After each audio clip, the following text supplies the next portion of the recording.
khê chân chấm hiên tập bốn môn là dương thu lâm hát như từ mầm mơ này là cam thi Microsoft Word dương nắng thà vì miền font này cột cron là sẽ mẹ pra chân font là dương vừa ngay cứ tìm mối về thời miền này cái lại đi chỉ một cái mai Unicode được cái dương là cái mai Nida đấy thì pi này cái lại đi font đấy cái thời miền chung mua chỉ ra tam cái là so môi mối này ủa thì họ làខ្ញុំប្រសេថាសិក្សាចុះទៅហោអញ្ចឹងពេលខ្ញុំសន្និដ្ឋលើវាហើយខ្ញុំរើស font យើងអុំមកនៅខាងក្រោមនេះពពួកអក្សរ K ក្បាលវាណាអញ្ចឹងវាមាន mode នេះកន្លែងនេះវា load mode ផ្សេងគ្នាណាគណៈយើងគឺហៅពួក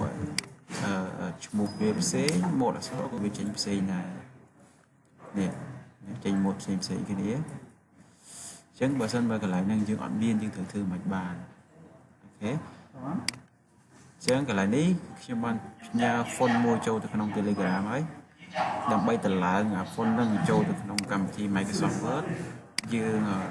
download យក font ខ្មែរទាំងអស់ហ្នឹងទៅមកវាបានជានេះគេហៅថាពពួក zip file ឬក៏ fara យើងមកស្ដាំលើវាយើងយកទៅថា extract to all ខ្មែរ font ហ្នឹងទៅវានឹងពលាវាបង្កើតបាន folder ថ្មីមួយទៀតដែលជានេះ folder អត់ជាប់ zip ទៀតទេអញ្ចឹងយើងបើកវាបន្ទាប់មកទាំងអស់នេះជា font ណាអានេះយើងអត់យកទេអញ្ចឹងយើងចុចលើណាមួយមកយើងចុច control អក្សរ A ចុច control ឲ្យជាប់ដកអានេះចេញមួយព្រោះយើងអត់យកវាទេណា click លើវាមកយើង copy វាមកទៀតយើងចូលទៅកាន់ drive C ចូលទៅកាន់ window ចូលទៅកាន់ font អូខេចាំវាបន្តិច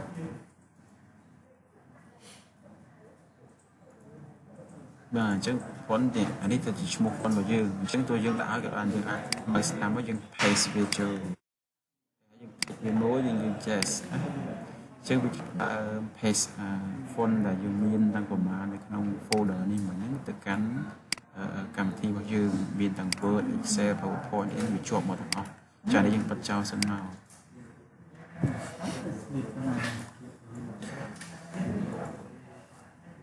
ខេចឹងវាជាង200 font ចឹងវាត្រូវការពេលបន្តិច